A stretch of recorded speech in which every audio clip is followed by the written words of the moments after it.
अगर मेरा जिस्म नापाक है, एक बात याद रखना ज़हन में, मसले की बात, किसकी बात है? मसले की बात है। हमारा कितने नौजवानों को नहाने का तरीक़ा भी मालूम नहीं है, और नहाने का सही तरीक़ा अगर मालूम नहीं है, हम नापाक हैं। तुम सुबह से लेकर दोपहर तक दरिया में, समंदर में गोता लगाते रहो, अगर तुमने गुस्ल फराइज अदा नहीं किया, तुम्हारा गुस्ल नहीं होगा, तुम पाक नहीं हुए। ना तुम नमाज पढ़ सकते हो, ना कुरान पढ़ सकते हो। नापाक हैं हम, नापाक हो गए। बीवी से हम बिस्तरी किया, नाइट फॉल हो गया, नापाक हो गए। लुंगी पहने हैं, नापाकी लगी है। नहाने का तरीक़ा क्या है? तो फ़ुक़हाए किराम फरमाते हैं, उलमाए किराम फरमाते हैं कि सबसे बेहतर तरीक़ा यह है कि जब तुम गुस्ल खाने में जाओ तो जिस जगह नजासत लगी हो, नापाकी लगी, पहले उसको साफ़ करो। उसको पहले, अगर कोई दूसरा कपड़ा है तो उसको पहन के नहाओ, इस कपड़े को अलग से धो। या अगर दूसरा कपड़ा नहीं है तो पहले नापाकी को साफ करो, फिर कमर से लेकर नीचे तक अच्छी तरीके से, साबन है साबन लगा लो, नहीं साबन नहीं है तो ऐसे ही क्या कहते हैं नहा लो। फिर बैठ जाओ, जैसे वज़ू बनाते हैं वज़ू बना लो। फिर सर से लेके पैर तक पानी बताओ, मल मल के नहाओ। कैसे नहाओ? काहे बोला मल मल के नहाने के लिए? रगड़ रगड़ के नहाना है। कैसे रगड़ रगड़ के मल मल के नहाने? ताकि पूरे जिस्म के अंदर में एक बाल बराबर भी सूखा ना रह जाए। अगर एक बाल बराबर भी सूखा रह गया तो गुस्ल नहीं होगा। जब गुस्ल नहीं होगा तो हम पाक नहीं हुए। जब हम पाक नहीं हुए तो हम नमाज नहीं पढ़ सकते हैं। और कुर्बान जाओ, ना हम कुरान की तिलावत कर सकते हैं, ना कुरान हम छू सकते हैं। ये जानना बहुत ज़रूरी है, ये मसले की बात है। एक नौजवान आया एक काजी साहब के पास में कि काजी साहब, हमने अपनी बीवी को तलाक दे दिया, कोई रास्ता निकालिए। तो काजी साहब ने कहा कि कोई रास्ता नहीं, चल भाग। बोला हाँ, हम बीवी से बहुत मोहब्बत करते, कोई रास्ता निकालिए। बोला कोई रास्ता नहीं, चलो। वो नौजवान डाला जेब में हाथ, एक 10,000 की गड्डी निकाला और धीरे से काजी साहब के आगे बढ़ा दिया, कोई रास्ता निकालिए। बोला जब तुम जिद कर रहे हो तो कोई रास्ता निकालना होगा। जब तुम जिद कर रहे हो तो कोई रास्ता। तो काजी साहब ने पूछा कि तुमने अपनी बीवी को क्या बोला? बोला हम क्या बोले? तलाक तलाक तलाक। बोलो तुमने छोटी काफ से तलाक दिया है। असल लफ्ज़ तलाक का है कि तलाक तलाक तलाक, इसलिए तलाक नहीं दी, जाओ मजा ले।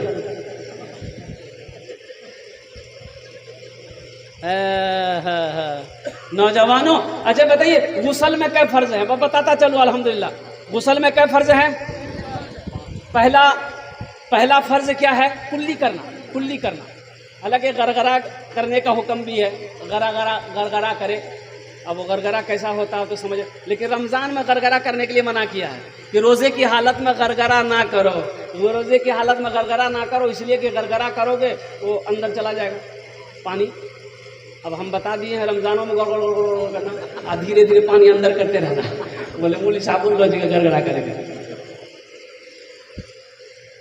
गुस्ल में 3 फ़र्ज़ हैं। पहला फ़र्ज़ है गरगरा करना, कुल्ली करना। दूसरा फ़र्ज़ नाक में पानी चढ़ाना, कहाँ तक? जहाँ तक नरम गोश्त है, ताकि अंदर भी भीग जाए। और तीसरा फ़र्ज़ है सर से लेकर पैर तक पानी बहाना। ये 3 फ़र्ज़ गुस्ल में है। और वज़ू के अंदर में 4 फ़र्ज़ है। वज़ू के अंदर में क्या फ़र्ज़ है? याद रखना। सबसे पहले सुन्नत तरीक़ा यह है कि क़िबला रुख हो, अब बैठो पानी लेकर, ये गट्टों तक हाथ धो, ये सुन्नत है। ये अच्छा देखो, वज़ू में कुल्ली करना सुन्नत है, अल्हम्दुलिल्लाह, फ़र्ज़ नहीं है। गुस्ल में फ़र्ज़ है लेकिन वज़ू में सुन्नत है। पहला फ़र्ज़ जो वज़ू में है वो चेहरे का धोना है। किसका धोना है? कहाँ तक चेहरा किसे कहते हैं? चेहरा कहाँ से कहाँ तक है? ये पेशानी के बालों से लेकर ठोड़ी के नीचे तक, यहाँ तक नहीं, ठोड़ी के नीचे तक, ये कान की लो से लेकर दूसरे कान की लो तक, ये पूरा चेहरा है। क्या फ़र्ज़ हुआ?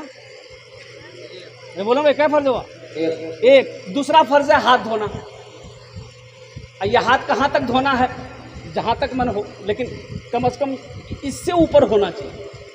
अल्लाह के रसूल सल्लल्लाहु अलैहि वसल्लम इरशाद फरमाते कल क़यामत के दिन में तमाम अंबिया किराम अलैहिमुस्सलातु व तस्लीम की उम्मत होगी, मेरी उम्मत करोड़ों में होगी, पहचानी चली जाएगी। तो साहबा ने पूछा कि या रसूल अल्लाह 1 करोड़ में आपकी उम्मत होगी, कैसे पहचानी जाएगी? तो अल्लाह के रसूल ने इरशाद फरमाया कि वज़ू जब मेरी उम्मत जब वज़ू बनाएगी ना, जब चेहरा धोती है, हाथ धोएगी मेरी उम्मत, पाँव धोएगी, तो नमा वज़ू की बरकत से, वज़ू की बरकत से कल क़यामत के दिन उसका चेहरा चमकता हुआ नजर आएगा, उसका हाथ चमकता हुआ नजर आएगा, उसके पैर चमकते हुए नजर आएंगे। वो करोड़ों अरबों के मजमा में भी रहेगा, पहचान में आ जाएगा कि उम्मत मोहम्मदिया है। सुभान अल्लाह, सुभान अल्लाह, सुभान अल्लाह, सुभान अल्लाह। बात समझ में आई? मस्जिद के बगल में एक आदमी भैंस पालता,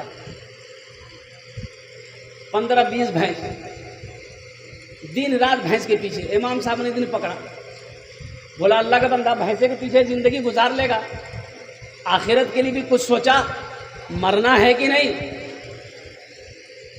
बोला इमाम साहब क्या करें, नमाज के लिए तो टाइम नहीं है, इसीलिए कि ये भैंस चारा खिलाते हैं, जंगल लेकर जाते हैं, चरा कर लाते हैं, फिर रात में इसकी खिदमत करनी पड़ती है, सोने का टाइम नहीं मिलता, नमाज कहाँ से पढ़े?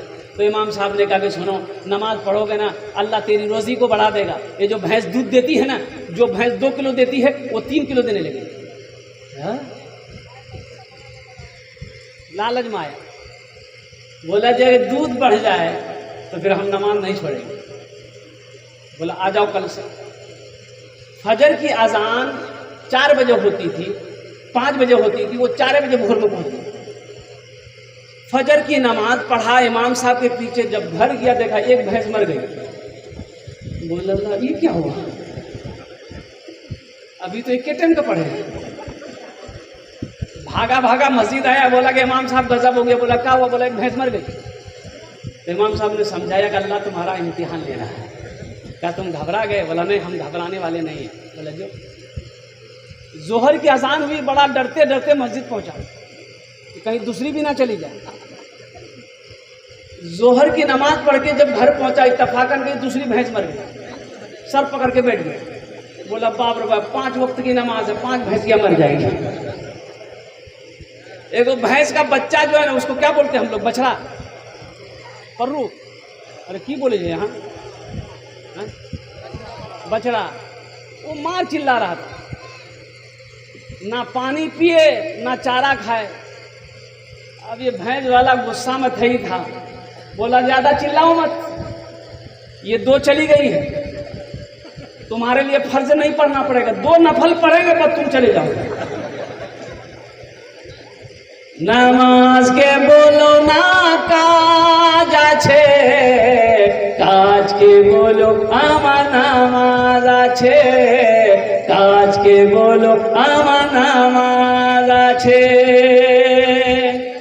वजू में 4 फर्ज, पहला फर्ज चेहरा धोना, दूसरा फर्ज हाथ धोना, और तीसरा फर्ज जो वजू में है वो सर का मसा करना। सर का क्या करना है? मसा कैसे करोगे?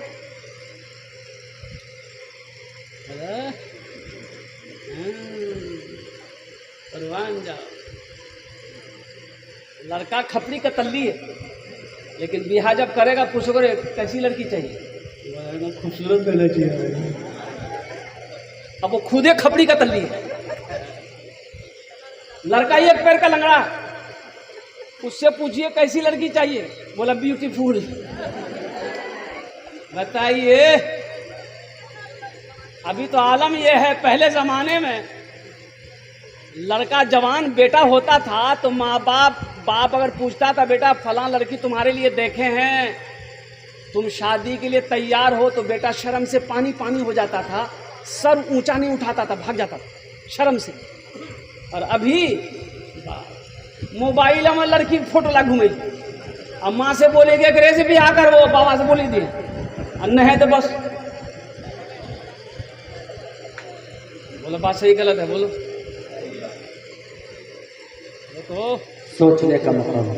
सोचने का मकाम